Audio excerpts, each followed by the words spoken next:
Hello dear learners, this is Dr. N Waghmare, Assistant Professor working in the Department of Communication Skills in Walchand Institute of Technology. Today we are going to learn about communication. Communication is a key word of success. The rapid growth of MNCs and the advancement in the communication technologies have made English language skills compulsory.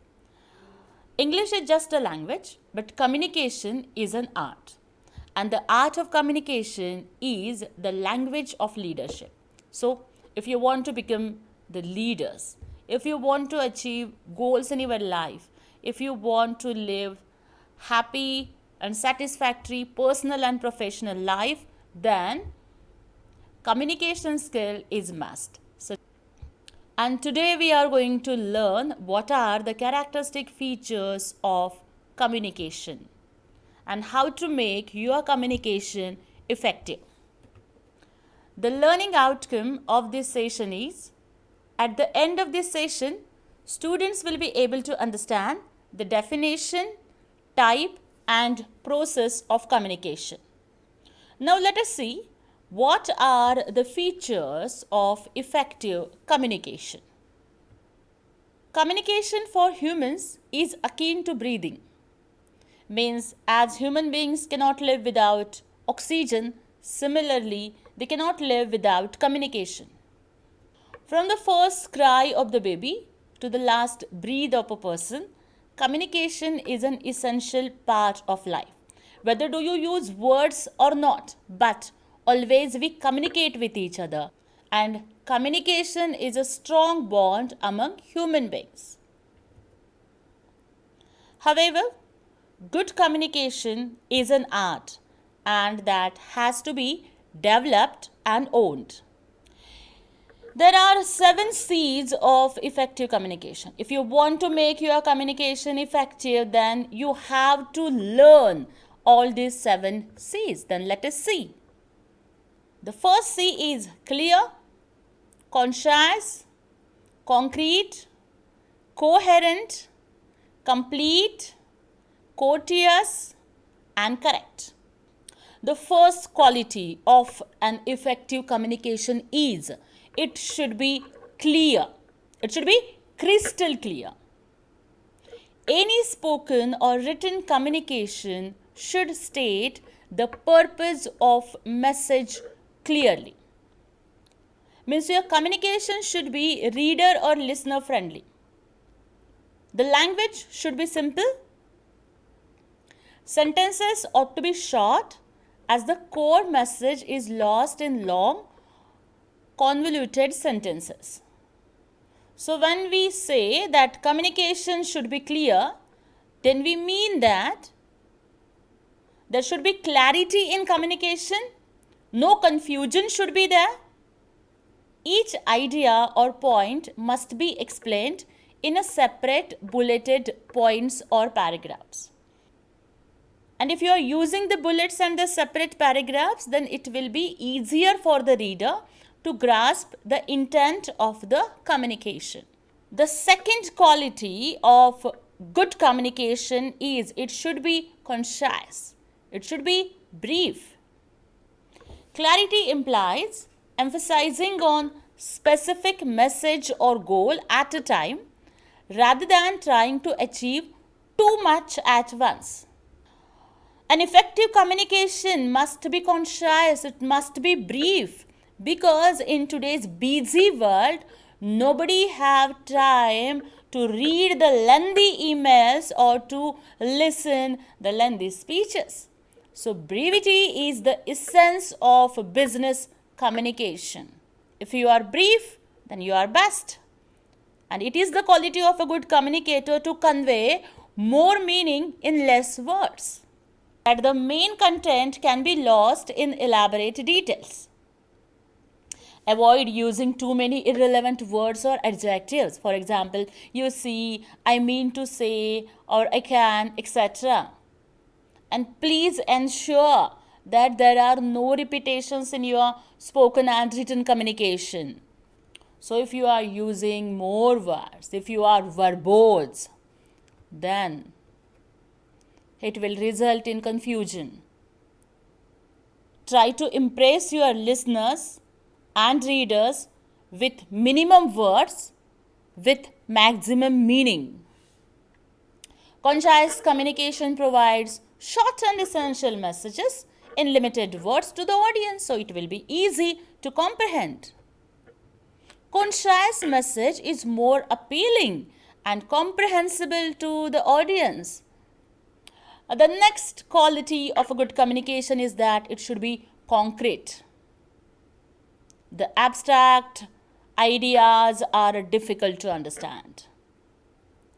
The content of your communication should be tangible. It should be based on facts and figures. Make sure that there is just sufficient detail to support your case or argument and bring focus to the main message.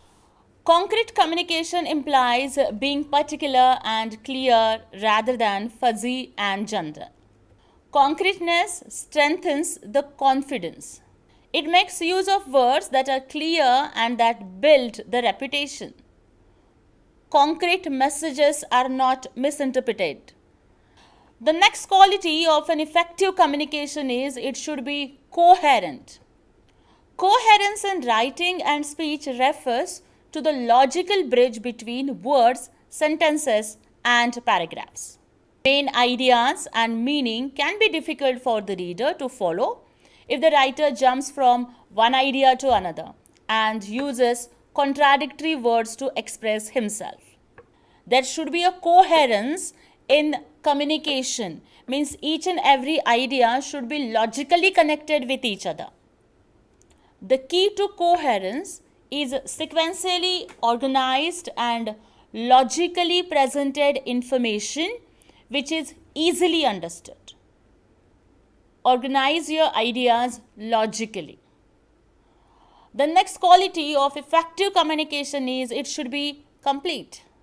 A complete communication conveys all facts and information required by the recipient. It keeps in mind the receiver's intellect and attitude and conveys the message accordingly. Complete communication aids in better decision making as all relevant and required information is available with the receiver. The next quality of a good communication is courteous. A sender must be polite, considerate, respectful, open, and honest with the receiver. Do not be rude with your listeners and the readers. Please use polite language. The sender of the message takes into consideration the viewpoints and feelings of the receiver of the message. Make sure nothing offensive or with hidden negative tone is included. An effective communication must be correct. Correctness in communication implies that there are no grammatical errors in communication and there are no spelling mistakes in the communication. Correct communication has following features: that the message is exact, correct, and well timed. If the communication is correct, it boosts up the confidence level. Correct message has greater impact on audience and readers. It checks for the precision and accurateness of facts and figures used in the message. Consideration is also an essential quality of effective communication. Consideration implies stepping into the shoes of others, thinking about others. Effective communication must take the audience into consideration. For example, what are the viewpoints of the audience or from what background they come? And please change your language and the difficulty level according to the education level and background of your audience. Make an attempt to envisage your audience, their requirements, emotions, as well as problems. Ensure that The self-respect of the audience is maintained and their emotions are not at harm. Listening for understanding. It is also a very important aspect of effective communication. There is a lot of difference between hearing and listening. Communication does not mean only speaking. In communication, you have to listen to others to understand their viewpoints. A good listener does not only listen to the spoken words, but observes carefully the non-verbal cues to understand the complete message. He absorbs the given information, processes it, understands its context and meaning, and to form an accurate, reasoned, intelligent response. An active listener is objective, practical, and he is in control of his emotions. Often the understanding of a listener is colored by his own emotions, judgments, opinions and reactions to what is being said. So please try to be impartial and without any prejudice to become an active listener. Focus and attention. It is also an important part of effective communication. Multiple activities are going on simultaneously. For example, that the phone is ringing, an incoming email, a number of tasks requiring your attention. Anxiety related to work, emotional distress, etc. can distract you. Distractions are detrimental to the communication process with an individual or a group of people. Keeping focus and attention during the communication is imperative for effective communication. Emotional awareness and control is also very necessary for effective communication. Emotions play a major role in our interactions with other people.